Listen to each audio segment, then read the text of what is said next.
Oh, aloha. I was hitting trying to make the volume and yeah, the thing went on already. Oh, back. Let me look over here. Hello, everybody. Aloha ahi ahi. Today's Friday, and I thought I'd come and finally do a video chat with you folks so that I can post something. Um, as a lot of you may know, so much has happened to me and to our family within the past couple of weeks. Most notably since June 4th, on that specific day, I lost my brother Sherman, my oldest brother on the island of Kauai. He was living on Kauai. He was retired kahu from Kamehameha schools, and he unexpectedly passed away. And we suspect that he may have had been suffering from either some kind of stomach flu or something of that nature. And then because of his diabetes, went into a hypoglycemic shock and passed away. And kalamayao. And because of that, it has been a very trying weeks, month, however you want to say it. It's been trying. But he is with Keakua. He has gone to the other shore. My brother was not only kahu for Kamehameha schools, but a very devout member. I'm kalamayau, a devout member of Hompa Honganji and Lahaina Honganji missions. We have never given up our membership there, and we had services for him there at Hompa Honganji in Oahu this past Sunday. Saturday was the services at the Bishop Memorial Chapel. Oh my gosh, I am so overwhelmed with the amount of aloha that was shared to my brother and to us at the ohana. Oh my gosh, it was such a beautiful celebration. The eulogy, the testimonies, all of the different kahu that came, kahu kaupu, as frail as he may be, was there to give one of the pule for us. And as some of you may know, Sherman was influenced strongly by kahu kaupu through the years that Sherman was a dorm advisor and staff of Kamehameha schools. And his last position after 49 years was papakahu for the Bishop Memorial Chapel. And such a beautiful, beautiful service they did for us there. As far as I'm concerned, I'm now living in Napili. I kind of call it Honolua. The camp Honolua no longer exists. It's the Kapalua Resort area. I'm just one ridge on the Lahaina side of that. So I kind of call it, because I feel as if though now I live in Honolua. Such a beautiful place. I am renting a one-bedroom unit here. It's an ohana unit of a dear friend of mine. And I love it. I love it being here. I love having somewhere that is permanent, and I'm not fearing whether or not I'm going to have to go somewhere at a moment's notice because they said I had to go. But anyway, we'll touch a little bit on that as we go along on my bala'au. I haven't sewn. I have done very little with my kapakwiki. Just things, having to move, finding. February was when I moved into my apartment here and I got settled, and then the whirlwind of losing my brother unexpectedly like that, just true. But you know, in losing my brother Sherman, I have realized that I need to be maka'aleo. I need to be eleo and get off my elemu and go do the things, you know. Sherman was always into so many different things. He loved his fishing. He would go holo holo. He loved his electronics. He would buy the most modern and up-to-date electronic gadgets and so forth. And my love is sewing, and I need to be eleo. I need to get off my elemo and do. I've spent hours and hours of watching tutorials on YouTube. And another friend of mine, Patricia at So Special, she's such a sweetheart, and I always go in to say aloha and to say hello. Hi, Patricia. Hope you're seeing this. Thank you. Thank you for always being there and being a sewing sister. And I was just watching her, and she takes on a lot of projects, and just watching her being on her for herself to be eleo like that is just such a beautiful thing. And thank you for your friendship, Patricia. And to Auntie Marilyn also at the Maui Quilt Shop on Central Avenue. She was in the Azeka Marketplace in Kihei. Now she's in Wailuku on Central Ave. Beautiful, beautiful. Aloha from Auntie Marilyn and the staff and the ohana there at the Maui Quilt Shop for being dear friends and the aloha that they did share with us, the quilts that we received through them. Just beautiful, beautiful things. To so many different individuals that went kokua me with all the quilting kind stuff. I haven't. Well, hopefully we'll be getting into more sewing, and I want to do kind of more of updates and stuff. Yes, my hair is long. In anticipation to do my character, which I still want to do, as of November, I think I did an update maybe just before that. I think I decided, no, I'm not going to cut my hair. I'm just going to let it grow out. And so I've been doing that. So went to Honolulu with the long hair. Some people was kind of wondering what's going on, but well, whatever. So yeah, I am wearing black. I've decided to follow some very old traditions of wearing black for 49 days. And as next week Tuesday rolls around, that will be 49 days. Can you believe it? That my brother, we will have an Almighty service at Kahului Honganji Mission on Tuesday. Just my brother and I, just to remember him on the Shijuku Ninchi, the 49-day service. We will have an Almighty for him. And then, pow, I can go back wearing my more regular colors and so forth. Usually, Shijuku Ninchi, the 49 days observance is usually also done with fasting. If it was a very close member of the family like that in Japanese culture or some of the Buddhist traditions, is Shijuku Ninchi is to refrain from eating meat, abstaining from eating meat for 49 days in a period of mourning for the person of the deceased, for the person who has passed on. But kind of hard in our culture, for be vegetarian like that. So I took it upon myself to wear black, and I've been wearing black to the various different services and so forth, and to work, especially to show that I am in a period of mourning. And 49 days is next week Tuesday. It's right around the corner. So we'll be ending our period of mourning for my brother. My brother has been at my side. I have felt him with me from day one. I do sometimes get lonely, not lonely in the sense that you're depressed and you can't live on life without him. No, but he has been an angel, and he has been by my side constantly since the day he passed. And I feel him more now than ever before. I brought him home. He's here with me until Lahaina opens up and we can do a proper internment, which would also mean another service for him.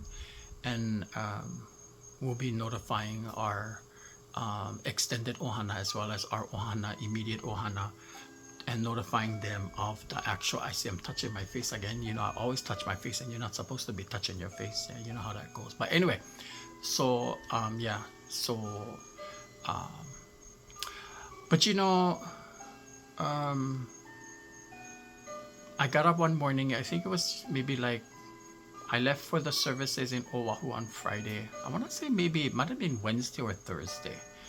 And I woke up and Sherman kind of mentioned to me, or you know, you could feel, I feel him speaking to me, yeah. And he's like, you know,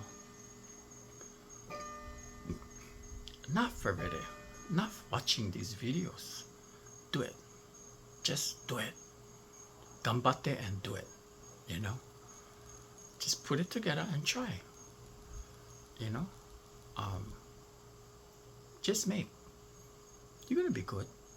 You've learned so much, and you've brought yourself to the point where it's time for you to start. Don't put it off anymore. Do it. Because if something happens to you, you know, then you go and feel like, I never do this. I could have done that. Oh, you know, no. Do them already. Go, make them. Gonna come out. You know gonna come out. You know gonna come out. Yeah, you know what it takes. You know, but I'm very maka'u of making something that doesn't fit.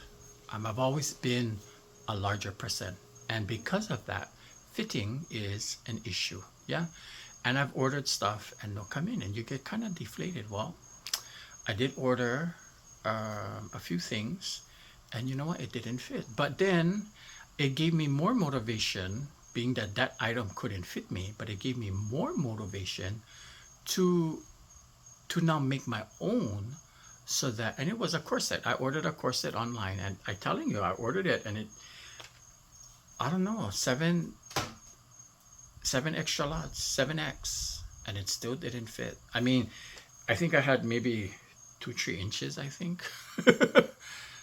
But you know, when you're talking about a corset, the 2-3 inches, the thing no fit, right?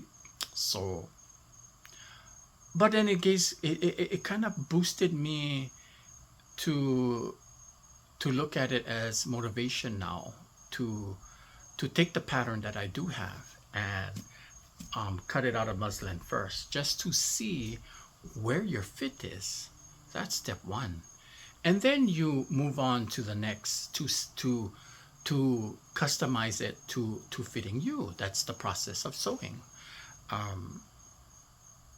You can't just buy a pattern and expect the pattern to fit you one crack like that.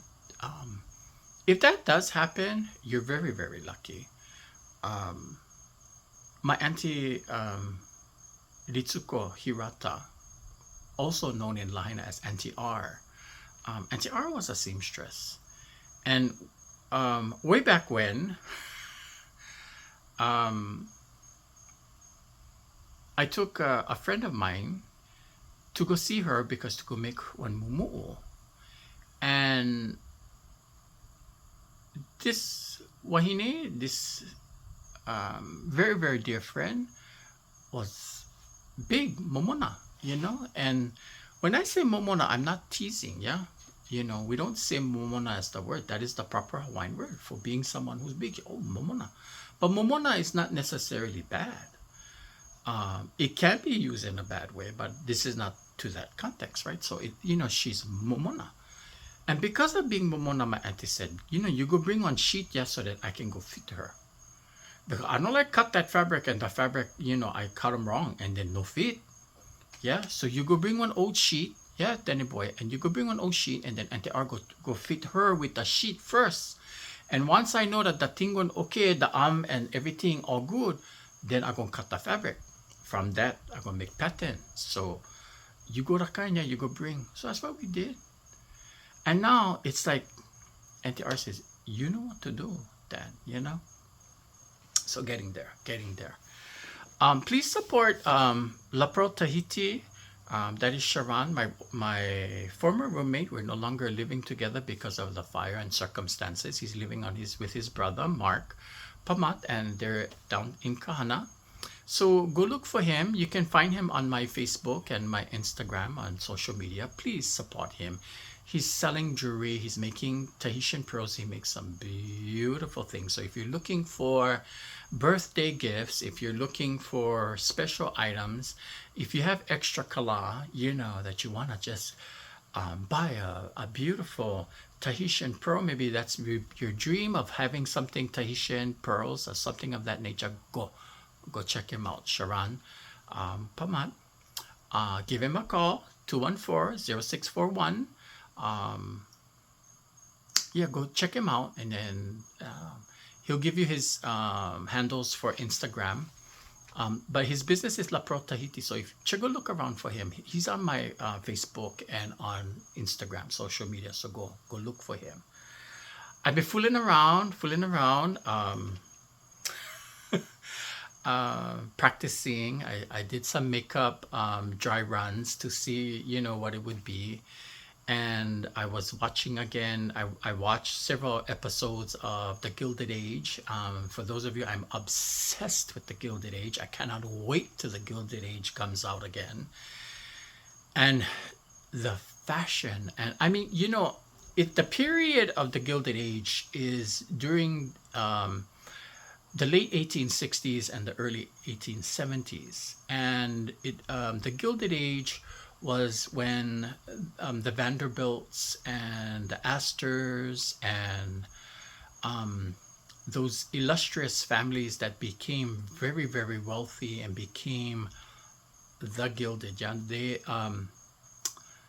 that's the era that the whole show. Julian Fellows, who did Downton Abbey, and you know I was obsessed with Downton Abbey. So if you that rings a bell, Downton Abbey, my dears. Yeah, if you know of Downton Abbey, then therefore you know Julian Fellows did the Golden Age, which is America's version. Hello, speech impediment. Version of the Downton Abbey. And you know, my friend is the Dowager Duchess, the seamstress. Yeah, I follow her.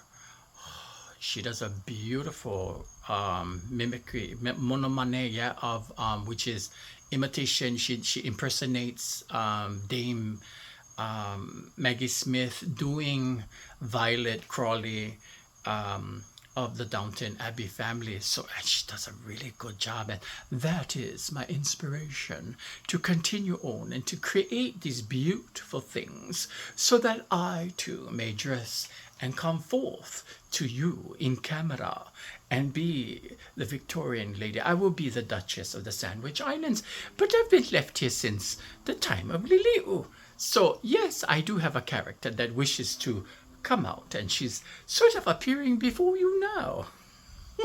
But anyway, so yeah, drama queen, right? Okay, so anyway, yeah, for Lahaina still closed. Update, Lahaina update, closed. Hanapa still yet. Cleaning Opal, Prison Street, Pau clean. I'm very undecided yet of what I wish to do. You know, at age 57, and when you're liberated from that mortgage, yeah, that holds you down, I don't know if I want to go back to that. I don't know if I can. I want to be in that predicament of having to pay mortgage. And now I'm 57.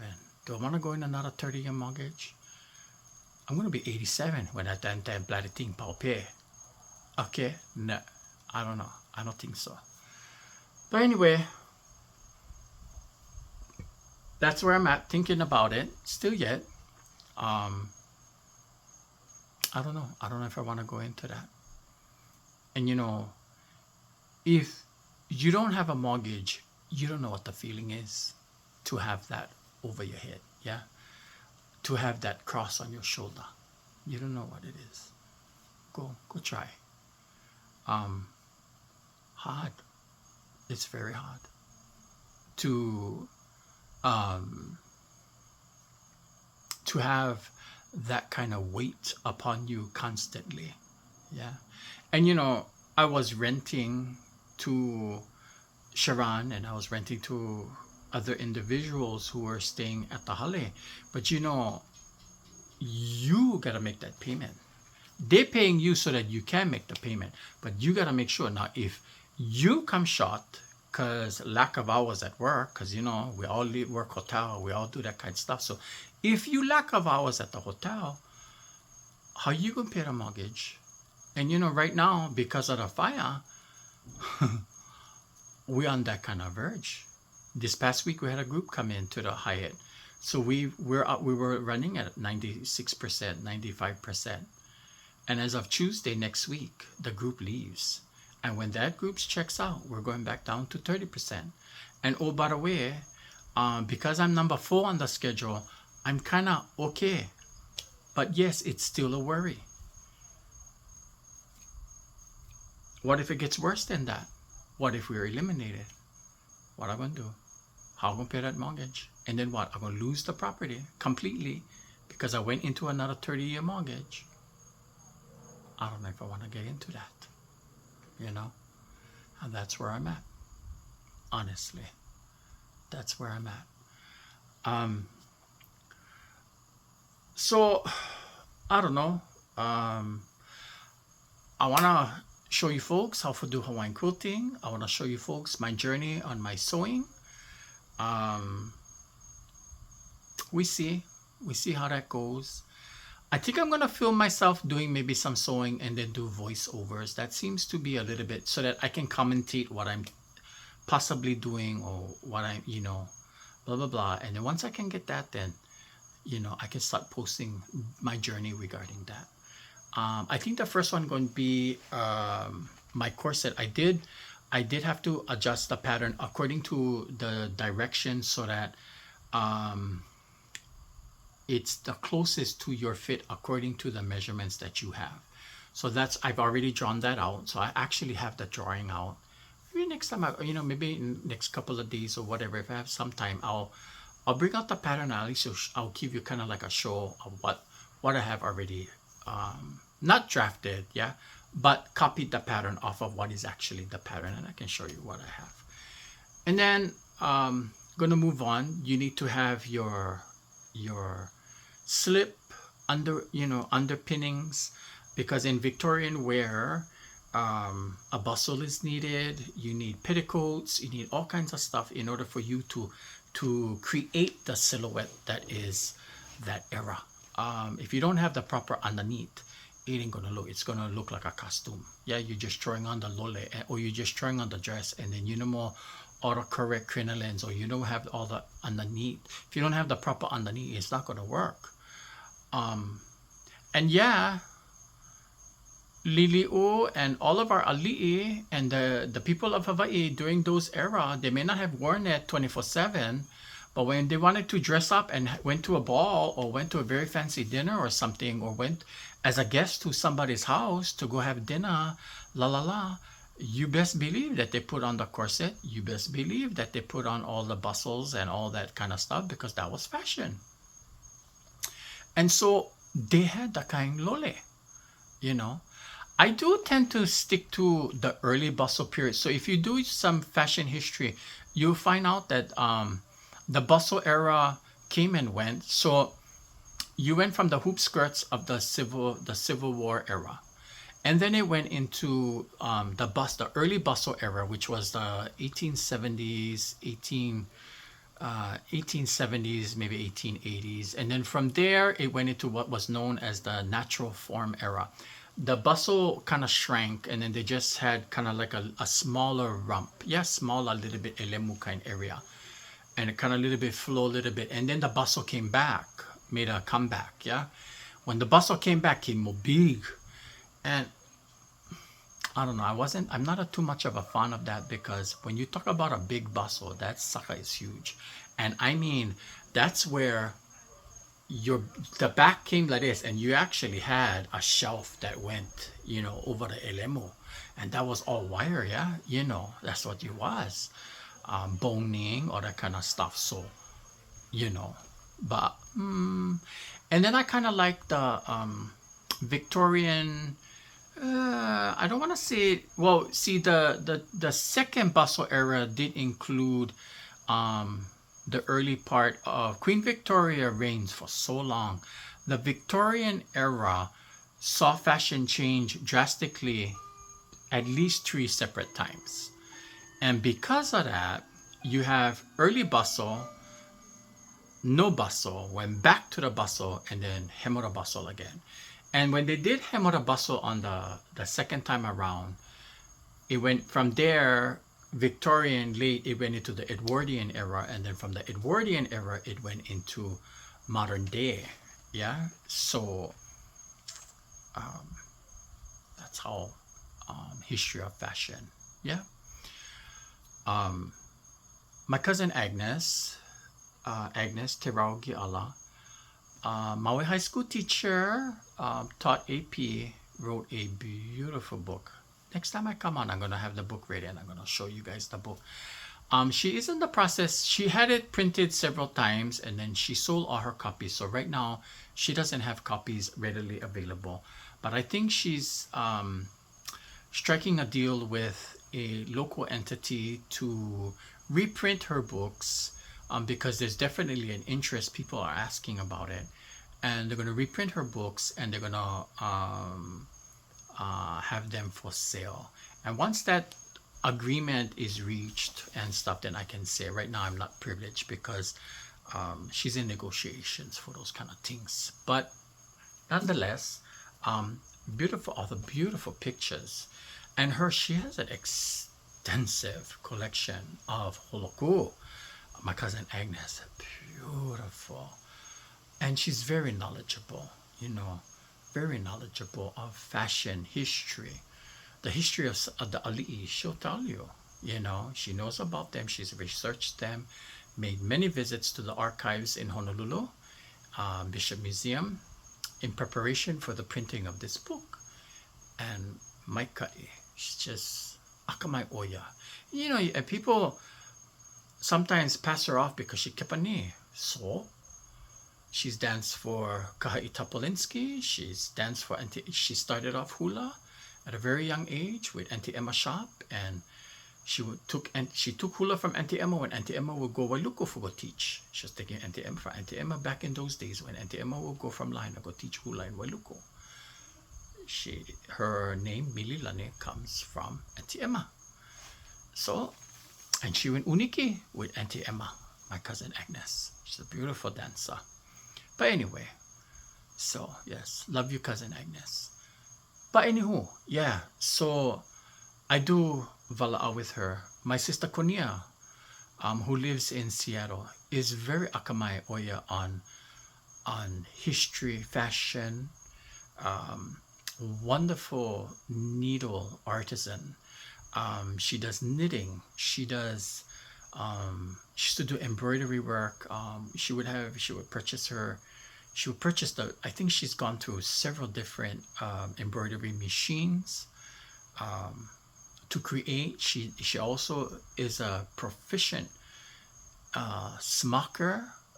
She had a pleating machine, and because of her influence and how we vala'au, and I started to look into that. I bought a pleater. I haven't pleated my own yet. That's coming up as well, and I'm going to take you guys on that holo too, because smocking is a whole day.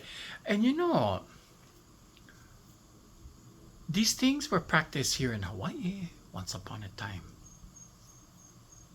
But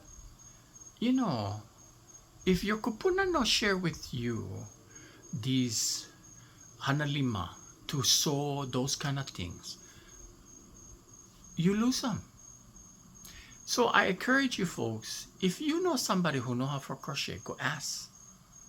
Go ask how to make, teach you, go learn. Crochet is another thing that is kind of going in the wayside. I mean, gosh, everybody used to know how to crochet. And you know, everybody thought, oh, if you're Portuguese, you gotta have, if you know, Portuguese or whatever, you're supposed to know crochet. Well, a lot of Portuguese ladies love crochet. A lot of Portuguese ladies love the lace look of what crochet was. So they made the doilies, they made the beautiful things. They would put on, and people now we think to ourselves, oh, some tarak, those kind of things. It wasn't tarak, it was beautiful, it was handmade. And you know, if somebody make for you one beautiful, you know, granny square quilt for put on your bed, or a kind trade crochet, and they make for me bread spread. You know how time consuming that is? And to know that somebody will go hand crochet that, that's an honor. It's like Hawaiian quilting. It's an honor if somebody give you one cup of, you know, one cup of quickie like that. You know, and you know, if you go and go make and hanalima and go make quilting and go make all these kind of things, that's their love that they would put into that. It didn't matter if the person was doing crochet or if the person did Hawaiian quilting, or even if it's patchwork. They had to cut the thing, they had to piece them all together. They made the various different shapes, all to make the different designs and to make the different pattern. Hard work. My sister Ivy, she was a Shimomura. She works up at Lahaina Luna. She's a beautiful quilter. She sews too. She makes clothes. She learned sewing from her mama, and she teaches me. She helps me, and she's always telling me, hurry up, right? So we see. But yeah, get into it. Go look into it. Go seek it out. You know, if you folks in Honolulu, go look at Sisi. Sisi is Serao. Yeah, go check her. Yeah, I would tell you guys, go check my kumu, but my kumu no live Honolulu now. And she will go have surgery on her hand for kapotano. Wait, that thing never heal good, so pao. She no teach, she no make now. So, haja, you know, and that's why I have a movie here, so I'm going to show you guys. This, yeah, put them on. No, for real, this thing really does help. Yeah, when you go to sleep nighttime, you know, carpotano is partially because of the way we sleep. Put them on. No, for real, protect. If you want secretary and you do a lot of typing, if you do a lot of repetitious work on your hand, you know what? Go protect your wrists. Go get this. Because when you're sleeping, you don't know if you curl up your hand. When you're sleeping, you don't know if you're making your hand like, you know, this can cause the carpotano. And you sleeping, you don't know until you get up and your whole hand all numb, up, pin, needle, pin, needle. Why? Because you were sleeping on your hand. You gotta protect your hand. You gotta wear this thing. I never wear for a while, so I'm lucky I get them over here, so showing you fella, yeah, that, you know, that's what you gotta do. You gotta protect yourself. Yeah, so, no, go learn. And you know, if somebody no can teach you, go look on YouTube. Why? YouTube is the next university. University of YouTube. Why not? Go look. Get every tutorial you can think of. How to fix on blasted toilet. How to change your car tire. How to change your car alarm. Turn off your car alarm. You like learn. You go YouTube. Right? Am I joking or am I not joking? That's true. Huh? Go look YouTube. Like me, all my sewing, all that kind of stuff. I watch them over and over and over. And you'd be surprised what you remember, you know, when you start sitting down and you start actually looking at your sewing machine. Oh, no, you know what? Well, better you put the needle down first. Go try that. Or go try this because you didn't see this. And some things work and some things don't work. Sometimes you got to hem out a bobbin. You got to redo the bobbin. Hey, the thing not sewing. How come what I did? I got a brand new sewing machine and what the thing wasn't sewing. I was thinking to myself, what did I do? Broke the sewing machine? No, because the bobbin wouldn't come off. So I had to retread the bobbin. Once I went retread them, the bobbin was just splickety split. Was brand new again. Okay. So no freak out. You know. YouTube. If you can learn how to cook on YouTube, you can learn how to sew on YouTube. You can do anything. You like learn how to edit videos and stuff. That's what I'm going to start watching too now. So that I can make better content, better olelo for you folks. You know, I got to learn, right? So that's part of the learning process. Yeah. Anyway, that's what's going on with me. To everyone who came to my Brother Sherman services, thank you folks so much. Conscious day, so I bow my head And I say to you folks, thank you so much. Conscious Dema says, I'm so grateful. I'm so indebted to everyone. Kino dokuna ho, everybody when give us. So, the expressions of aloha has been just overwhelming. Saturday night after everything was up, I couldn't sleep. Only cry. Not cry because I'm sad. Cry because of all the aloha and the thing come all up, and I will doze off. I wake up and I'm crying again. And then bye-bye. Oh, okay, come good. Go back sleep. Wake up again. Cry. Stay crying again. Just so much aloha. Thank you, folks. Thank you, folks. Thank you, folks. To all the ohana ape kamemeha. Thank you. Starine, Hilo Martinez. Oh my gosh. All you folks. All the kahu at kamemeha. All the kahus from the UCC that are affiliates to my brother. Thank you folks so much for all the aloha that you folks shared. To Mr. Bartels, the organist, beautiful music. And I love the pipe organ. Oh my gosh. I gotta, I don't know, I gotta barato you so you can go play organ and I can listen just to the organ one day. I don't know, we gotta figure that out. But anyway, so once again, I decided tonight to come and share with you folks what's going on. I'm going to be at Kahului Honganji Mission tomorrow evening. It's their Obong. Sherman will be mentioned at the Obong service. Obong service starts at 6 o'clock. So for those of you who are Buddhists, you know about Hatsubong. Hatsubong is the first Obong after the person passes. And it actually, Lahaina's Obong gonna be August 10th. It's the anniversary weekend, so they're planning a big bon dance at the Cannery Mall. Technically, that's supposed to be Sherman's Hatsubong. But because we don't have a temple, the temple burned, Lahaina Honganji Mission burned in the fire. So, because Hironaka Sensei has been assigned to Kahului Honganji, he called me to tell me that Sherman will be mentioned during the Hatsubong service. So please come. So I've notified our ohana, our family, to be there 6 o'clock. Yeah. If you folks can come down, come down. Obong service, usually the temple kind of fills up. So if folks can join us, join us.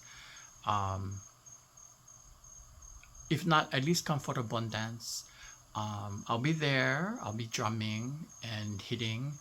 I don't think I'm gonna take Sherman's urn this time, but he's gonna be mentioned at the Obong service. So I think I may take the urn when we have that Lahaina one. Yeah, at the cannery.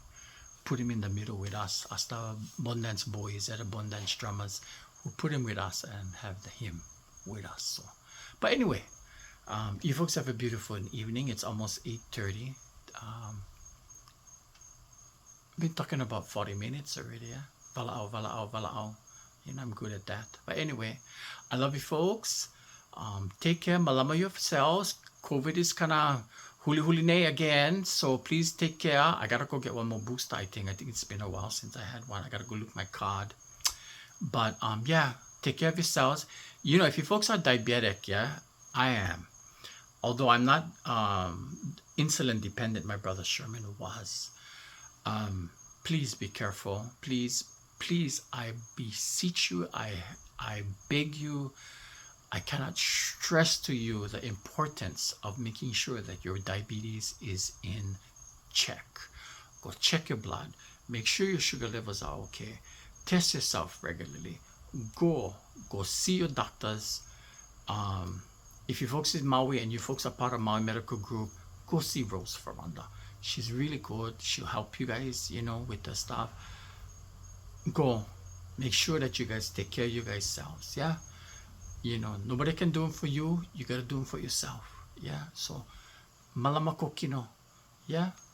And to be malama pono is to malama kokino.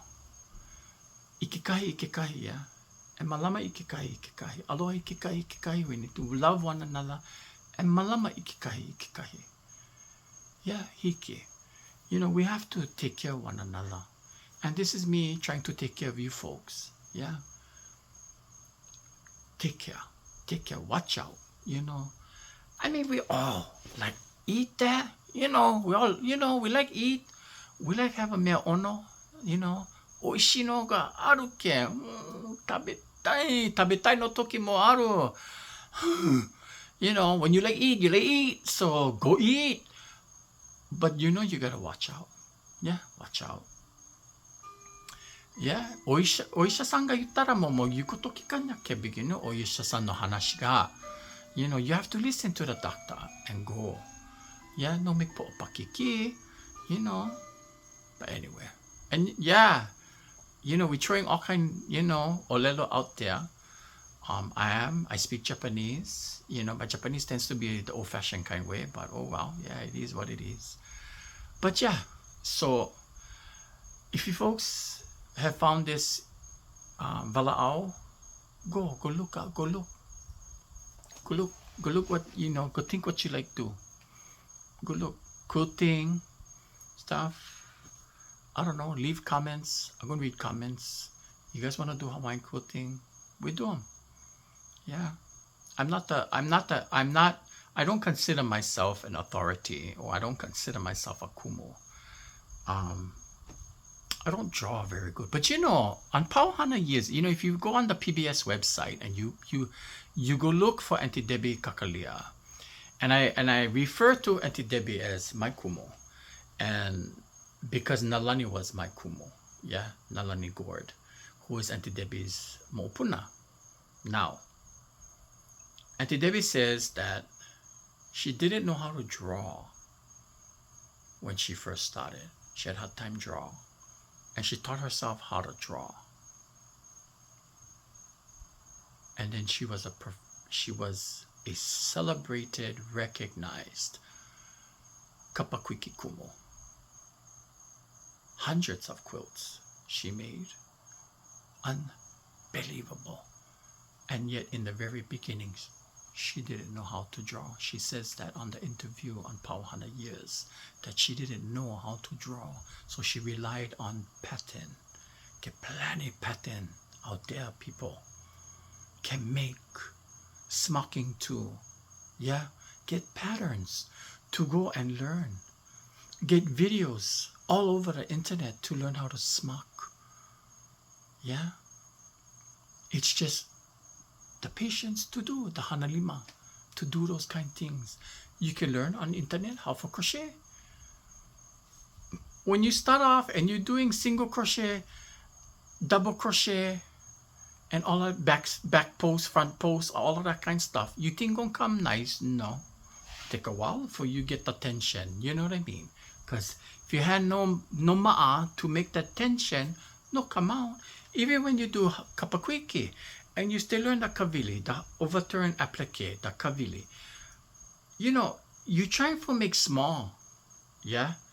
And you still go. But sometimes the little beeps and the blumps come out, you know. That's just how. No sit there and keep picking at it, because then by the thing come all velu and the thing come all jagalag, yeah? Move on. Yeah, you fix a little bit, and then you know you make it. You know you make them. And, oh, okay, no, do that now. You learn. Okay, the point never come. Pointed. How come? I gotta figure out what I did wrong. So you go look the tutorial. You go back. You try again. This one came good. Now you know. Yeah. That's how. Anything is like that. Sewing lole too. Sewing clothes. Clothing production. Yeah. You know, fit is very important. You hear that? Fit is important. And if fit no work out right, yeah, no fit good. But that's the art of sewing clothes, making clothes, designing clothes, is the fit. What happened to all the old-fashioned muumuus that we used to have? All of a sudden, they would all disappear. And don't get me wrong, beautiful kind of stuff, yeah, from all these new designers that are out there. But it's like they abandoned the traditional look of the Hawaiian mumu. They abandoned what was traditional look of the Hawaii mumu. Now, if you go down Tahiti and you go look what kind of lole they're wearing all the kind of mumu.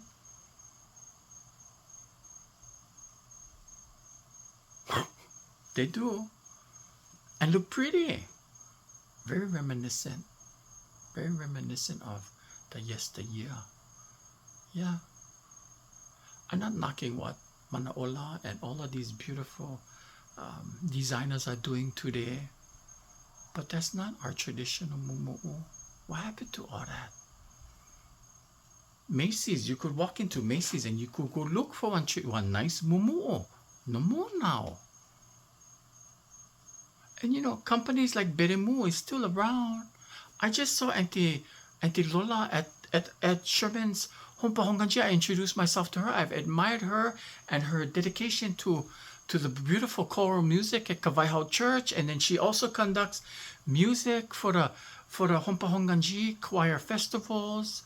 I'm so looking forward to being under her and learning from her. Auntie Lola? Is that Auntie Lola? I hope I'm saying it right. Anyway, yeah, so PK Fashions, I think somebody bought them out, I think, though. I don't think they're the originals. Tiana Mumu Factory, they used to be on Kapiolani Boulevard. They're still making mumu'u, but now they've been downsized because they know no more the kind of people buying mumu'us from them. So the kind of people buying mumu'u from them is maybe kepani, when the kepani come from Japan and then they go look. They come from Iapana for go look for the mumu'u because they're going back for halau. Then they go take back for the halau because when they dance, they like look Hawaiian. Mary, you go Japan, you see the mumu'us around. How come us not can wear the mumu'u? What's going on? We forget the what? You know what the mumu'u was? The mumu'u was the lole that was nightgown kind. So when, yeah, I pick my nose, see, because the fire make my hair long, any kind, you know, wait. So, yeah, your mumu'u was kind of like the nightgown kind stuff that they used to wear. But then the Hawaiian people went take that. Yeah, instead of being all tight and all squished up inside with the corset and everything, the regular people went go into the mumu, and that became the holomu. And then when you had the train and the thing flowed and you had that was the holoku. Where is all that today? No more. You know the aunties all like korakula, the new hula show, korakula show. Please go find people for go make for you folks holoku. Because that's what was. Holoku. All Auntie Lani Resents folks, all those entertainers that used to sing, all those aunties that used to play music for the korakula show, they all wore holoku. Even within the ahahui, haleonali'i, the pictures all line up. Everybody had holoku. Nobody gonna make holoku now. Even the ahahui ka'amano, very few of them do, you know, and they go find the seamstress and they go find patterns or whatever. They go make holoku for them. Maika'i. U'ivaleno, when the wahine is in the holoku like that. We have to bring that back. Don't lose that. No, don't. So anyway, my mana'o, bye-bye gonna be 10 o'clock and I still talking. Anyway, you folks have a good night. I'm gonna try and find that button behind so I can turn the bugger off. But you folks have a good night. Mahalo kia kua. And in God's show, we pray, namandavatsa, namandavatsa, namandavatsa. Whatever your beliefs are. Yeah, whatever your beliefs are. Have a blessed night. Blessed, peaceful, however you want to call it. Yeah, you folks have a aloha to you folks. Okay, aloha. Let me see if I can find this off button. Where are you?